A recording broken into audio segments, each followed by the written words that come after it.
Well, Your Excellencies, ladies and gentlemen, before I start my talk, I wish to thank most sincerely Professor Franco Agnelli, Pro-Rector of the Catholic University, Professor Carlo Beretta, Dean of Political Sciences Faculty, the Faculty Committee, and the Academic Senate of your university. I'm deeply honored by the award you have chosen to bestow on me.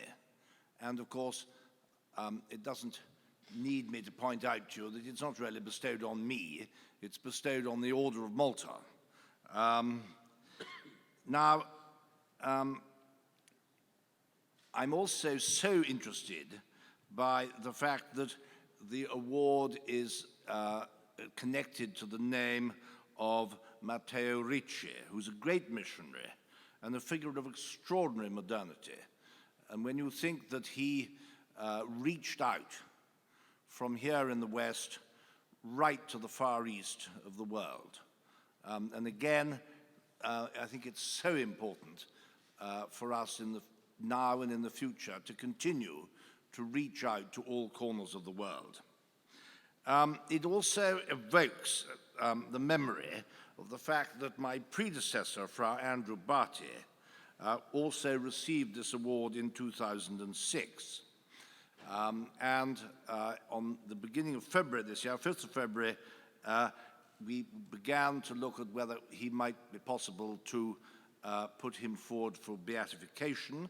And indeed, on the 5th of February next year, the actual procedure will begin, 5 years after his death.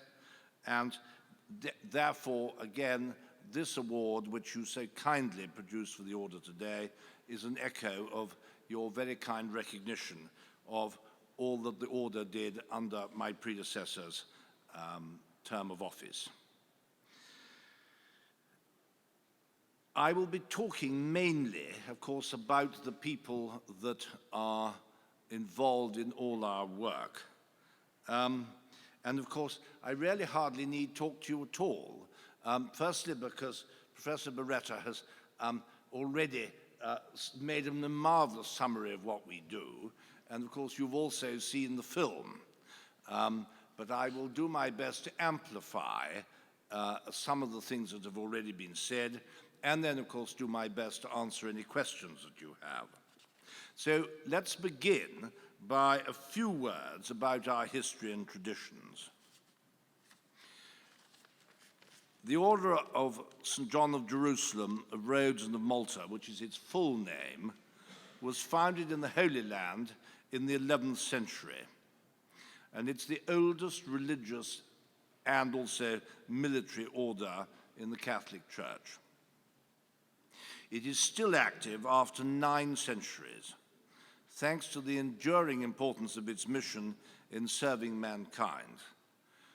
And indeed, I would add that one of my predecessors, when asked about how long he thought the order would survive, said, well, while there is suffering in the world, the Order of Malta is obviously going to have to be there. So long as there is suffering, there will also be the order.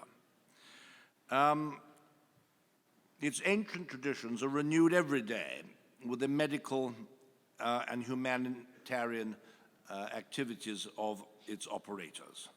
And as you saw in the film, we have 13,500 members, 80,000 permanent volunteers, and over 25,000 doctors and paramedics. And they work all over the world. Here, for instance, in Milan, they are certainly present, just as they are also in the remotest corners of the Third World, through a global network which, again, as we saw earlier, embraces 120 countries. We treat the elderly, the disabled, refugees, the homeless, the terminally ill, lepers, children, drug addicts, and there are indeed more categories too.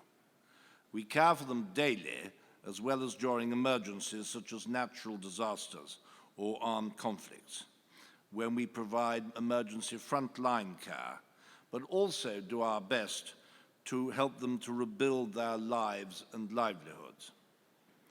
And this, of course, we've seen very, very recently during the terremoto near Modena. Again, we have been operating there for some months, looking after those displaced people, and as time goes on, we will certainly be trying to ensure that now that they move back to their homes, they will continue to be looked after in one degree or another. It's clear that our efforts, like those of so many social and humanitarian operators, are increasingly strengthened by volunteers, a true irreplaceable army of solidarity, which was the object of a European Union special directive during the commemorative year in 2011. I believe that it's particularly important to stress the importance of volunteer work here, also in an academic institution like this, where the minds and consciences of thousands of young people are helped and shaped every year, and which is why I'm so delighted to see so many young faces here.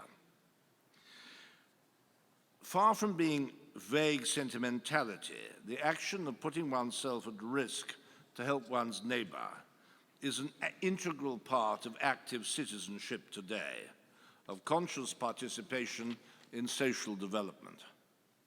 Many of the Order of Malta's charitable projects are run by volunteers, men and women who are often young, who when faced with the sufferings of this world and of our era, want to make a difference through their own efforts. It's not a purely rhetorical exercise to define them as our family treasure, and indeed, of course, our future.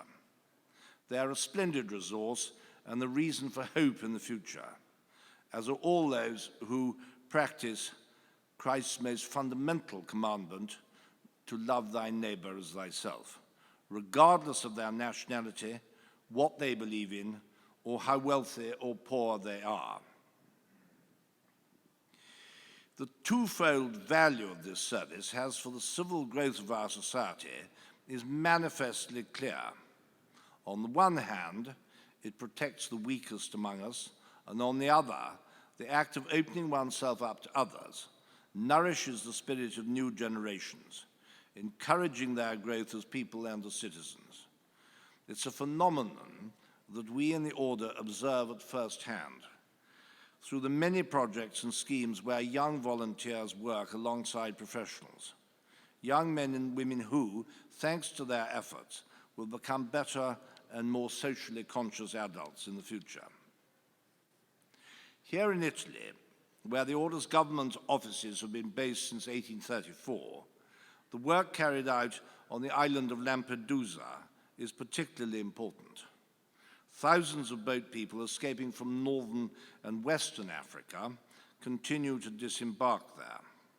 Since 2008, and again we saw it on the film, thanks to the agreements made with the Guardia Costiera and the Guardia di Finanza, the Order of Malta's volunteer doctors, nurses, and paramedics have been providing direct assistance at sea to thousands of immigrants in dire need, including indeed many women in labor. And it's extraordinary to see the range of people who appear at Lampedusa. Last time I was there was a small boy totally by himself, no family, entirely and absolutely alone. And when he was questioned about how old he was, he said he was 12. The next day it was established that he was not 12, he was only 9 years old. Totally, absolutely by himself from the other end of Africa. Regardless of political stances taken over this phenomenon, I think it's an unequivocal moral duty to help those who risk their lives in these voyages of desperation. And news reports tell us how many attempts fail, and they, of course, leave death in their wake. It should be interesting to know, out of the boats which are found, how many sink without trace. And again in Italy, I'd like to mention the rapid assistance we provided after the earthquake near Modena last May. And over 700 volunteers from the order took turns in running the refugee camp we set up in Bomporto, and for over 4 months they did their best to help a population in dire need, with the same dedication demonstrated during the other seismic emergencies that have hit Italy in recent times, in the Abruzzo, Umbria, and other places. Among the range of activities carried out in the region of Lombardy, a special one is the assistance provided to the homeless during cold winter nights in Milan. And it's so hot today that I can't imagine how you could ever imagine how it's ever going to be cold in Milan ever again. But I suppose it will be one of these days. I expect many of you here appreciate how very cold these nights can be. In partnership with the Italian Civil Defense Force, every single winter night last year, 60 women were admitted and treated in the reception center in Via Barzacchi.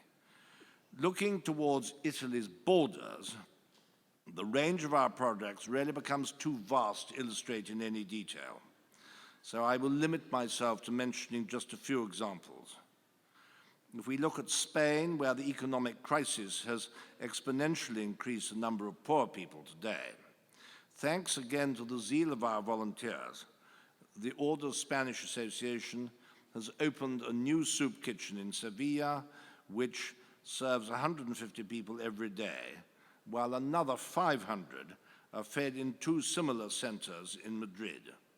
And all these projects are run by volunteers. Another important area where our efforts are concentrated is in Eastern Europe, where the Order has been able to return to its work in the region following the fall of the Soviet regime.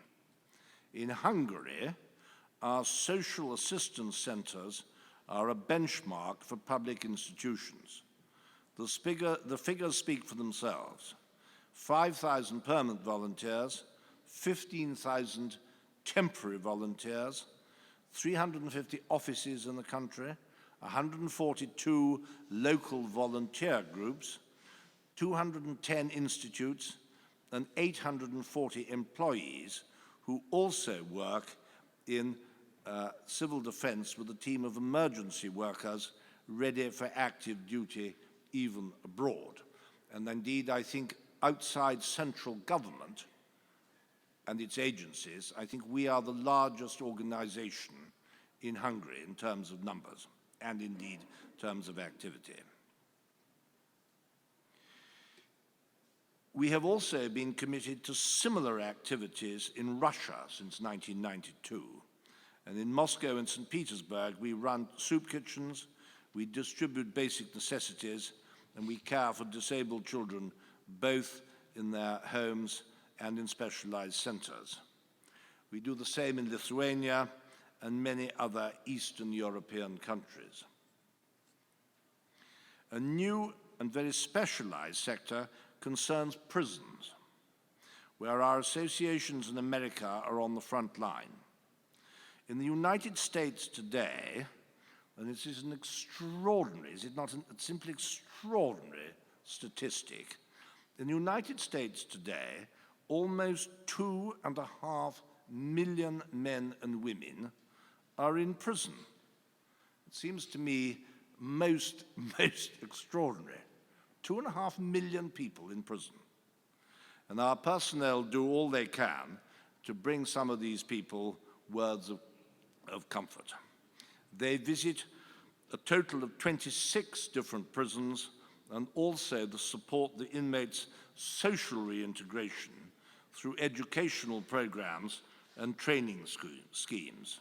The programs also often include helping the children of the prisoners.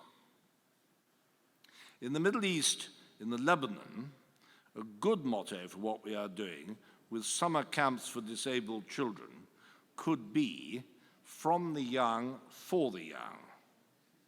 The camps are run for hundreds of young Lebanese boys and girls. The camps are workshops for creativity, socialization, and often simply to take the time to listen to the young disabled people. And they are supported by an international team of enthusiastic young people from the Order who come during their holidays from Germany, France, Great Britain, Poland, Austria, Switzerland, and Spain. And they work together with their Lebanese colleagues. On a global level, volunteer resources are mainly deployed in social and relief services and are an important element in the Order's humanitarian approach. They have a well-consolidated tradition, with the first ambulance service being created in Ireland over 70 years ago. On the African continent, the first groups were established in Nigeria and South Africa. In Europe, the Order of Malta in Germany has, and again, this is an astonishing figure, some 65,000 employees and volunteers in over 700 different places. Each year, they provide assistance to 12 million people in Germany and abroad. And I think also, interestingly enough, they are very much based in each diocese. Nearly every single diocese, or in fact, indeed, I think every single diocese, has at least one or more centers or activities run by the Order. As far as humanitarian interventions are concerned, on the African continent alone, we are present in some 30 countries with hospitals, medical centers, and programs. We focus on treating malaria and tuberculosis. And again, interestingly enough, tuberculosis is now on the increase again. HIV-positive mothers and babies, supplying drinking water systems, helping refugees, and providing medical and psychosociological assistance to women victims of violence. Just one example, in the war-ravaged Democratic Republic of Congo, we support 350 medical centers in the South Kivu province, in addition to a medical and psychological assistance program for women and children caught up in the clashes between warring factions, which have been running for a number of years. As I said at the beginning, this brief sample of activities does not do justice to the efforts made day in and day out to carry on the Order's struggle against hardship and disease, a struggle now 1,000 years old. It's important to remember that many of our humanitarian activities are underpinned by our special institutional character. The Sovereign Order of Malta is a sovereign entity of international law, recognized as such by over 100 states and indeed by the European Commission. It accredits and receives ambassadors and has also permanent observers missions to the United Nations and the main international organizations. This close network of diplomatic relations considerably eases the field work of the Order's organizations on the ground. It enables them to integrate with the local health systems, to obtain customs subsidies for importing health equipment and donations, and to guarantee a greater protection for our humanitarian personnel in danger zones. In addition to the Order's impartial and apolitical nature, its ambassadors are also invaluable for intervening in conflict or crisis areas, where synergy between humanitarian activities and mediation can facilitate and expedite international cooperation. Now, of course, naturally, not everything goes as it should, and we do certainly experience problems. One of these concerns how emergencies are treated. Some attract the limelight and thus economic support, whilst others, equally serious, remain in the shadows. And in this area, we are, of course, very much, from that point of view, at the mercy of the media and the interest that the media either does or does not take. The tsunami in Asia in December 2004 and the equally awful earthquake in Pakistan of the next year exemplify this. The first was followed with concern and commitment by the entire world, while the second, in many ways just as great a disaster, was more or less totally ignored. And again, we go back to the amount of time that the media is prepared to spend on these things. And this is why we have recently set up something called the Global Fund for Forgotten People, to raise funds for all those whose anguish, whose difficulties do not make the news. And of course, we include here the misery of the poor, of the lonely elderly, of deprived children and mothers, of the disabled, and of those suffering from forgotten endemic diseases in developing countries. And there, in a way, I think I'd rather like to emphasize this business of the lonely elderly. I think in Italy you're rather good at looking after old people because your sense of family is very well developed. In other parts of the world, Northern Europe, very often the elderly are completely ignored and forgotten, and it's a hugely important part of our work to continue to look after them. We are also engaged in expressing to the international community of the Order's position on the very important current concern regarding the protection of civilians in armed conflicts. And our recommendations are based on the extensive experiences of our members and humanitarian personnel in Africa and Asia. Aggressive actions against civilians violate the basic principles of humanitarian international law, including the Fourth Geneva Convention, principles that should be universally binding. And again, as you know, if you look at the wars of the past, they usually concerned the clash of armies, the naval battles. And it's only in recent years that civilian populations have been involved to a much greater extent than was in the past.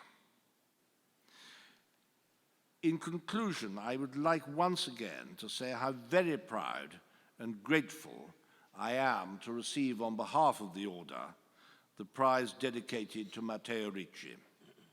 He was a true champion of evangelization, whose modus operandi was in many ways similar to ours. His work was based on a conscientious study and a profound respect for the culture, history, and traditions of the Chinese society to which he had brought the Word of God. This was the great strength of his apostolate. He is being Chinese with the Chinese. And in the words of John Paul II, who proclaimed him a servant of God in 1984, Father Ricci was rightly convinced that faith in Christ not only would have not brought any harm to Chinese culture, but indeed would have enriched and perfected it. We too work with this spirit and conviction. The Order of Malta communicates in the field with the most varied cultures and religions. And we can do so because on every occasion in every region where we start a new assistance project, we do so without discrimination or prejudice. We are open to the different social and political systems, cultures, and religions. Intervening with the people who live and work there, we respect the traditions, cultures, and religions of the people. And that's how we are able to bring our assistance to every part of the world. I hope that we have been able to give you some idea of the Order of Malta's nature and its work, which is inspired by and based on the values of Christian solidarity. May I end by once again expressing my gratitude to the Catholic University of the Sacred Heart and to all of you who have so kindly turned up and shared with us this very special occasion this morning. And thank you all very, very much.